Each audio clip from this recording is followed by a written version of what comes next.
lebih banyak ini yang harus dipikul sendiri gitu. Apa yang membuat Zikri memilih jalan untuk mengambil tanggung jawab ini gitu? Sekarang jangankan jauh, yang mungkin yang rumahnya dihadapi berekor-ekoran dengan rumah kita, atau kita siapa tinggal. Yang penting bagaimana kita menjadi manusia yang bertanggung jawab dulu lah. Pada intinya itu sih Bang yang harus kita lakukan sebagai entrepreneur muda.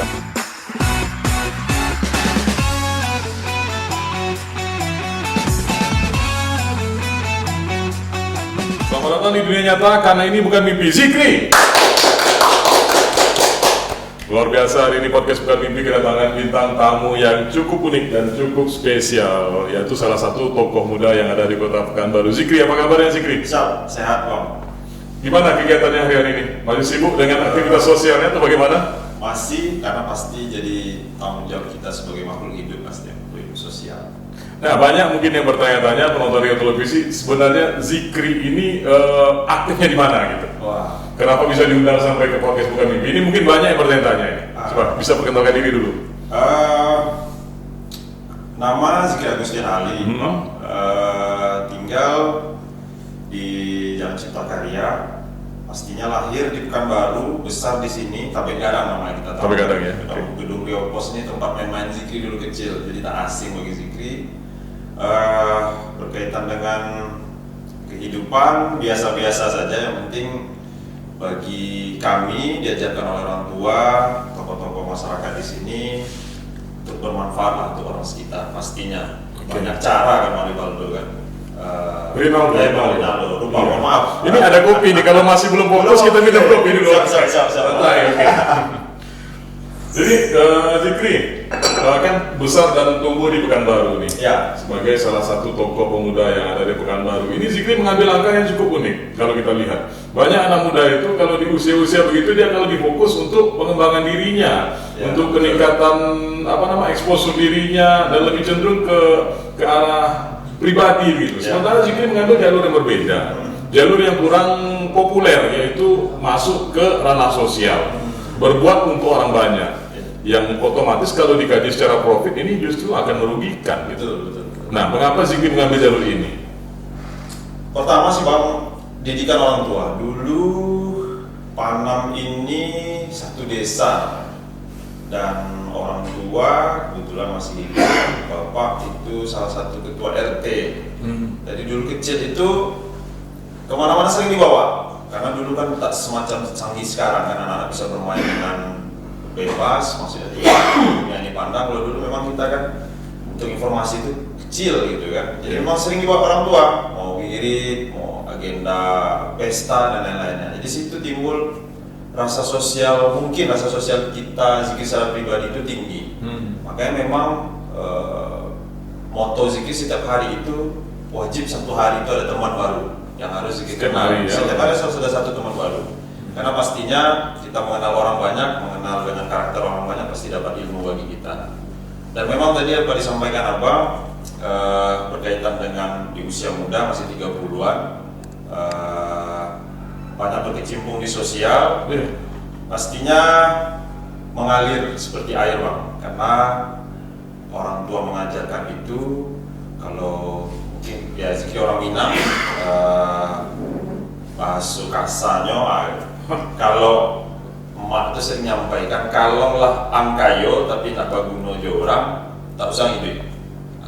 Itu maksudnya Bang, maksudnya kalaupun kita tak kaya, kita tidak punya uang, bagaimana kita kehidupan sehari-hari kita bisa bermanfaat. Mungkin tak bisa kita pakai uang, pakai tenaga kita bantu. Nah, dalam Islam juga dikenal sebaik-baiknya manusia adalah mereka yang bermanfaat bagi manusia. Nah, itu dia tuh Bang.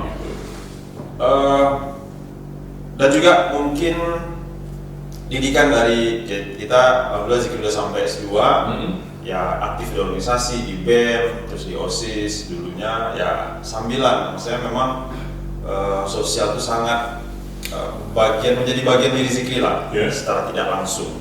Terlepas permasalahan ini di dalamnya yang mungkin kami selesaikan, tapi di situ letak kebanggaan kami, kesenangan kami dalam apa yang jadi masalah di setiap masyarakat, khususnya bisa kita selesaikan, walaupun itu tidak semuanya, itu menjadi kebanggaan bagi kita gitu. dan pastinya niat karena Allah Subhanahu Wa Taala. Masa itu didikan orang tua yang paling kuat betul. Oke, kita pengen tahu juga nih, awal Zikri pertama turun ke ranah sosial itu seperti apa dulu? Ya, jadi sudah di anggota OSIS, terus SD dulu Asofa, terus masuk ke Madrasah Sanawiyah, jadi pengurus OSIS juga, SMA jadi ketua OSIS di Mandua, terus kemudian aktif. Di Mandua juga ya? Ya, Mandua Bang. Satu alumni, Satu alumni kita, Bang. satu alumni. Wah. Kita. Selamat, satu alumni. Ini makin seru nih. Oke, terus lanjut. Ya, Mandua habis- Timurah kan? Ya, Timurah. Sip, lanjut.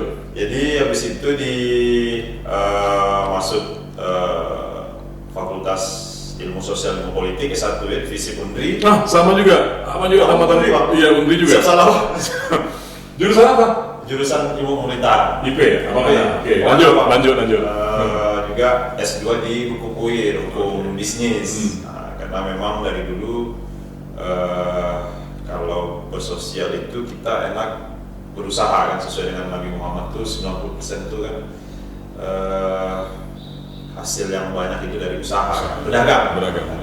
Jadi di situ mulai Bang, dari sampai S1 kuliah itu jadi pernah jadi wakil ketua BLM pada Legislasi Mahasiswa Divisi Undri, terus jadi terakhir PLT Mensospol Undri. Nah, dan sehari-hari juga berkaitan Zikri masuk di Karang Taruna, terus di KMPI juga, terus juga di sekarang sebagai ketua LPM di Kelurahan Sialan, dekat dengan Undri, tetangga dengan RTV.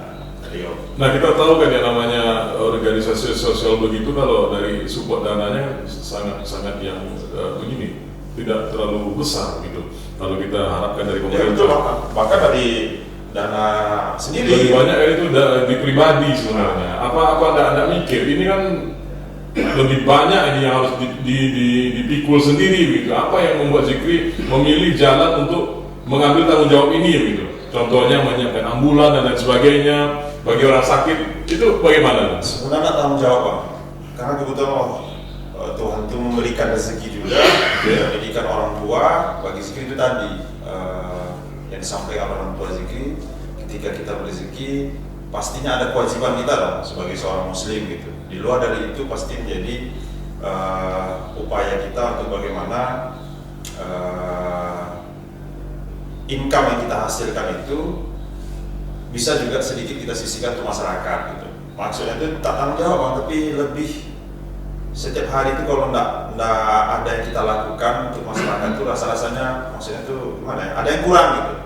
Karena memang seperti mungkin ada ambulan dari tahun 2020 kebetulan ada rezeki ya udah, karena Ini gratis ya sebenarnya. gratis Bang, tidak dipungut biaya sama sekali. Siapapun, Dan tidak ada tendensi apapun di situ. apapun di situ, silahkan dipakai selagi itu masih bisa kita berikan pada masyarakat. Karena supir juga kita gratiskan di situ, kalau nggak ada mungkin dari warga setempat. Bukan harus warna ini, warna itu yang boleh pakai ambulan ini, nggak ada. Oke. Jadi bebas siapapun masyarakat yang kurang mampu yang membutuhkan, kita siapkan gitu. Karena memang gini Pak, orang tua Zikri mengajarkan kalaulah kita sandarkan sesuatu hal pada manusia kecewa gitu. Benar. Maka ikhlaskan saja apa yang terjadi, karena kita sudah berbuat baik, kan mungkin abang juga berbuat baik, kadang-kadang ekspektasi kita tidak sampai, akhirnya kita kecewa. Maka itu kita lepaskan dulu, jalan seperti air mengalir, pastinya ada aja yang akan membantu kita. Mungkin di awal kita pakai uang pribadi, akhirnya ada juga yang mau menyumbangkan ini untuk masyarakat ini segala macam. Jadi lepas saja Bang. Jadi ngalir sampai sekarang, dan alhamdulillah juga masih dipercaya sebagai ketua LPM di Kelurahan Salam Menggula. Apa motivasi terbesar Zikri sebenarnya untuk begitu aktif di ranah sosial ini? Motivasi terbesar Bang, mungkin sekarang lebih kuat lagi Bang. Karena kenapa? Kita sekarang dihadapkan dengan zaman yang individualistik. Benar. Zaman dulu, Zikri masih ingat kecil-kecil itu mungkin rumah itu jarak 1 kilo antara rumah kita dan rumah tetangga kita. Dulu ya mungkin masih rumah kecil banyak dan terlalu banyak di sini. Itu antara si kaya dan si miskin itu memang berbeda jauh, tapi saling menghargai, saling kenal, ya? membantu. Bahkan si kaya memang menghargai si miskin begitu juga sekarang. jangankan jauh, yang mungkin yang rumahnya berekor-ekoran dengan rumah kita, tak tahu kita siapa yang tinggal gitu. Benar. Apalagi di sisi sekarang paradigma berpikir anak-anak muda kita, juga Zikri bagian dari pemuda juga, itu yang menjadi semangat Zikri untuk merubah sikap individualistik itu, untuk kembali lagi kita untuk zaman kegotong royongan itu harus kita kuatkan kembali. Artinya kearifan lokal kita nggak boleh kita tinggalkan. Pasti bang, pasti. Karena memang ya kita mulai dulu dari rumah kita, sudah itu dari lingkungan kita terdekat, baru kita lakukan perubahan lainnya sampai mungkin di level kota Pekanbaru lah. Oke, biasanya kan sebuah harapan ataupun apa yang kita lakukan itu kan tidak sesuai dengan ekspektasi yang kita inginkan. Misalnya begini, kita memiliki niat yang tulus untuk melakukan sesuatu di ranah sosial, menolong ini, membantu ini, dan lain sebagainya, dengan maksud ini merupakan tanggung jawab kita sebagai manusia. Tanggung jawab kita sebagai makhluk Tuhan yang diberikan amanah untuk menolong orang lainnya. Nah, ketika kita berbuat kan tidak sesuai kadang-kadang dengan ekspektasi kita. Kita berharap ya udahlah, orang berpikir ini maklum, tapi kadang-kadang ada yang beranggapan ini mungkin ada maunya. Ya. Nah, pernah nggak Zikri mendapat perlakuan seperti ini? Oh, sering bang, pastinya gitu kan. Apalagi ini udah masuk tahun pemilu ya. Nah, Okay. Tapi bagi Zikri kita harus menjadi contoh konsisten bang. Konsisten itu orang bisa menilai mana yang pada hari ini yang hanya sekedar ada kepentingan sesaat, mana yang mungkin dari kecil dia sudah terbiasa dengan hal itu. Yang seperti yang sampaikan tadi, yang mungkin menyepelekan kita atau mengucilkan kita, oh ini ada kepentingan, itu biasa. Tapi banyak juga yang memang betul-betul, oh Zikri sudah dari kecil ada seperti itu. Jadi konsisten kita bang, dalam hidup ini, apapun yang terjadi kita terima saja bang. Kita disclaimer dulu ya, kita tidak menyebutkan siapa, ini hanya oknum ya. Iya, Ada beberapa oknum itu ketika mulai masuk tahun politik, yang dulunya tidak pernah ke masjid, ini mulai rajin tuh. Yang dulunya tidak pernah gotong royong, ini mulai aktif gotong royong. Yang dulunya tidak pernah nyumbang, tidak mulai nyumbang. Zikri tanggapannya bagaimana orang-orang seperti ini? Kita diskusi aja, kita siap aja. Maksudnya tanggapan ya biasa aja bang, tidak ada sedikit pun dendam, karena bagiannya itu strategi dia. Kamu belum kenal saya. Oke. Kita harus menyelami dulu dong. Ketika Zikri mengenal apa, pasti Zikri tidak bisa sehari dua hari mengenal apa. Untuk pendekatan emosional tadi. Yang jelas hal-hal seperti itu yang buruk menurut Zikri kesampingkan, Zikri hilangkan. Yang menurut Zikri baik ya tetap konsisten. Yang penting kita ketika ada masukan yang bagus, kita serap, walaupun itu mungkin dari orang mungkin menyinggung kita lah ya. Jadi have fun aja bang menjalani. Yang penting jangan lupa bahagia ya. Oke. Biasanya ketika ada anak muda yang mulai peduli dengan kondisi sosial sebuah lingkungan, mereka akan dihadapkan dengan stigma-stigma ataupun pandangan-pandangan, kau belum lagi, aku lebih dulu makan garam, kau belum tahu apa-apa masalah. Ini akan muncul orang-orang yang merasa bahwasanya tingkat pemikiran itu tergantung umur. Padahal kan dewasa bukan tergantung umur, kecakapan berpikir kan bukan tergantung umur. Akan muncul oknum-oknum yang berpikir begitu. Zikri pernah mengalami kondisi ini? Pernah, dan kau belum sudah tahu, kau masih belum mengenal asam garam. Saya lebih dulu makan garam, tapi garam apa kita ngerti gitu kan? Pernah dan sudah melewati ya Pak. Oke. Sebagai salah satu contoh ketua LPM. Ketua LPM itu Zikri pernah dinobatkan ketua LPM paling termuda se-Kota Pekanbaru. Iya. Nah, karena LPM itu biasa umur 50 tahun Pak. Benar. Bagi Zikri itu menjadi tantangan. Zikri mungkin berkompetisi dengan tokoh-tokoh, baik tokoh provinsi Pak, waktu periode pertama. Jadi memang bagi Zikri, anak-anak muda sekarang lebih mengedepankan bagaimana dia harus menjadi agen of change. Bagi diri dia bisa, tapi satu Bang yang harus kita anak muda harus dalami adalah adab dan etika. Adab orang tua itu paling penting Bang. Karena sekarang Zikri bercerita dengan pemuda-pemuda, kalian banyak yang pintar, tapi kita tuh yang kelemahan kita apa? Adab dan etika. Banyak sekarang anak kita pada hari ini untuk bercerita kepintaran di atas kertas pun dia 100 nilai. Tapi ketika di lapangan adab dan etika itu sangat kurang. Itu yang menjadi fondasi kita. Karena bagi Zikri yakin anak-anak muda sekarang itu harus dididik yang pertama itu baik di pelajaran ataupun di kampus adab dan etika. Dan itu mungkin menurut pandangan Zikri itu masih kurang oleh pemerintahan kita.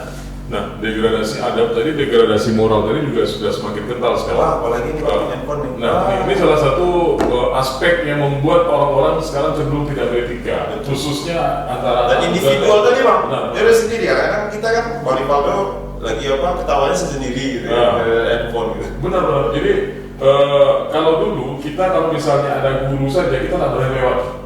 Kita Ya, tahu di betul. jalan itu ada guru kita. Kayak gini aja mati. Kita nggak boleh lewat gitu. Udah takut. Kalau misalnya kita melihat ada orang tua di sana tegur sama bapak. Ya, betul.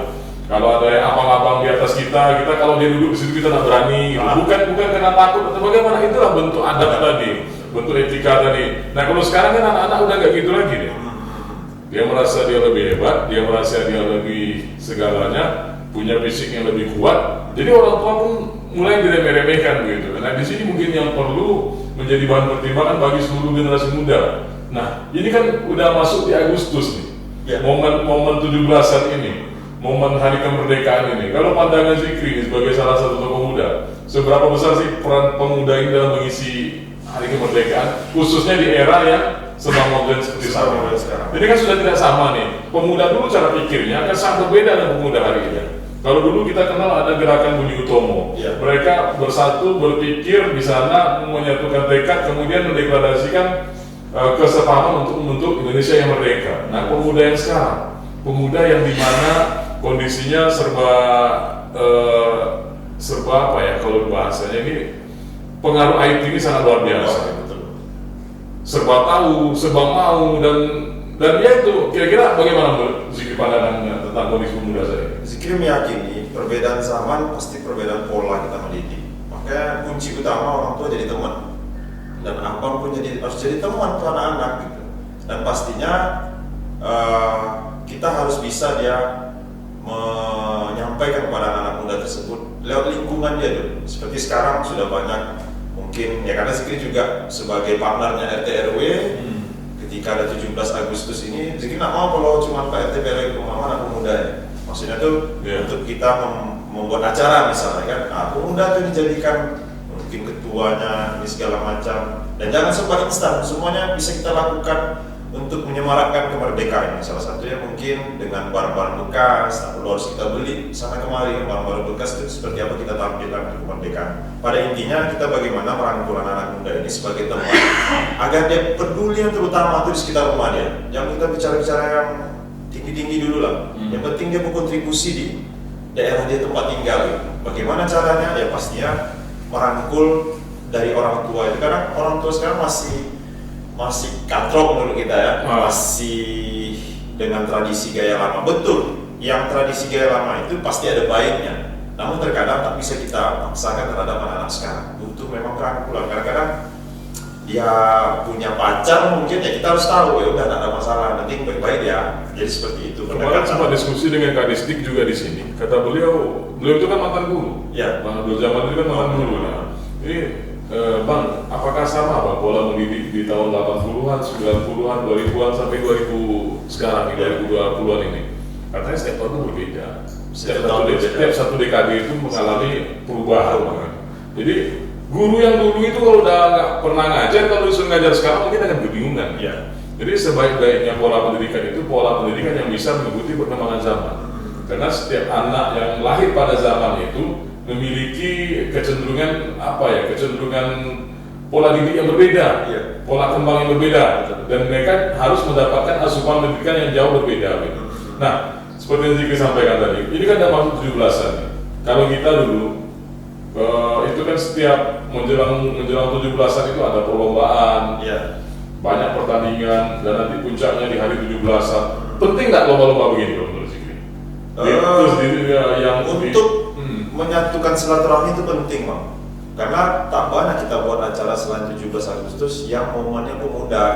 Banyaknya cuma satu Muharram, Isra Miraj. Nah itu sangat luar biasa, kita susah untuk mengajak anak-anak untuk bisa hadir di acara-acara tersebut. Ini salah satu momen bagaimana kita acara 17 Agustus ini. Pertama, ajang silaturahmi pemuda. Yang kedua, memang yang kita isi ya jangan hanya sekedar perlombaan saja, tapi lebih ada esensi penguatan mereka untuk saling mengenal dan saling mengenal lingkungan untuk berbuat di lingkungannya. Jadi memang penting 17 Agustus ini, namun bagaimana kita mengemas nih pemudanya, RT-nya atau Pak RW-nya untuk bagaimana kegiatan 17 Agustus ini ada momen kita ciptakan. Salah satunya ya setiap ada beberapa di Selam Minggu itu setiap 17 Agustus upacaranya nggak di kantor wali kota, ada di tingkat RT upacara. Nah, itu salah satu nilai plus yang harus kita kembangkan di setiap RT, di setiap RW, apalagi di ruang lingkup kecil RT. Jadi kan pemuda itu nanti pemimpin upacara, ya seperti upacara formal gitu. Artinya semangat kebangsaannya itu ditanamkan dari dini ya, Nah, kecil gitu ya. mungkin nanti malam kita putarkan film dokumentasi pahlawan kita, ya. jangan cerita ini. Makanya juga Zikri dalam merangkul pemuda, kebetulan Zikri bisnis otomotif. Oke. Pemuda ini kan kadang-kadang wifi ini kencang kan nih, dimana wifi gratis di situ ya. Kadang-kadang Zikri juga entrepreneur, Zikri juga harus kembangkan. Nah, kalian boleh main wifi di sini, tapi sejam ini kalian harus masukkan jual nih mobil abang untuk kalian masukkan di marketplace dan lain-lainnya. Sambil dia juga bermain game, tapi dia juga punya daya juang untuk menghasilkan uang. Dan itu sudah banyak bang di daerah sekitar rumah Zikri itu. Jadi iseng-iseng mereka bisa main game di sana, bisa menghasilkan juga. Tapi wajib dulu bang Zikri buat aturannya. Kalau ketahuan Zikri mati itu wifi. Jadi kita sebagai mungkin yang lebih dituakan dia, abang mungkin kita mencoba mengentrepreneur. Karena kan anak muda sekarang itu kan untuk mengajaknya itu sangat sulit bang. Dia butuh tempat mengadu. Kadang-kadang permasalahan kita anak muda ini dia lebih enak mengadu pada teman daripada orang tua. Nah disitulah kita mungkin kadang-kadang orang tua telepon Zikri, si Badu ada di sana, ada bu, aman bu ini segala macam. Jadi orang tuanya nyaman dan pastinya anak-anak kita dorong ke hal-hal yang positif. Karena hal negatif sekarang sangat banyak, narkoba dan lain-lain. Zikri kan juga aktif di dunia usaha ya, di dunia bisnis juga. Kalau sebagai anak muda itu kadang-kadang dia memiliki karakter sedikit minder gitu loh ketika mereka untuk memulai usaha itu. Sebenarnya modal utama pemuda kalau memulai bisnis itu apa? Apakah mental atau modal? Percaya diri dulu bang. Zikri dulu bang, walaupun orang tua waktu tahun berapa saya Zikri lupa, berkecukupan, namun Zikri pernah jual sepatu bang, di Simpang, di Jalan Sumratas. Sampai kejadian unik, sepatu Zikri dibakar oleh orang tua Zikri, sampai beliau malu.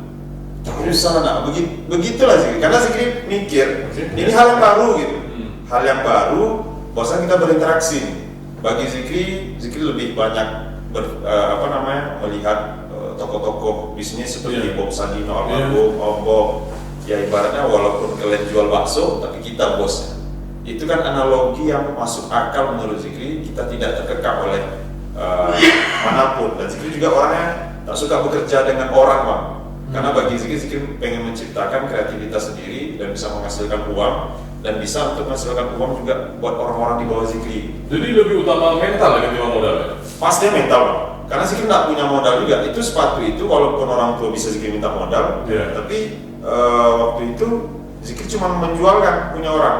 Akhirnya terkumpul uang, akhirnya punya modal sendiri gitu. Dari mungkin dulu 50 pieces sepatu, modal dari orang lain kita Zikri setor. Akhirnya kemudian sudah terkumpul ya bahkan hampir ratusan dari uang yang Zikri kumpulkan itu. Jadi bisnis pertama Zikri dulu sepatu? Sepatu buat bang, mungkin Bang Heru tahu di situ ya, di pinggir jalan setelah rumah sakit All Bros. Jadi itu awal pertama Zikri? Awalnya SMA tuh bang. Oh, SMA sampai kuliah. SMA sampai kuliah?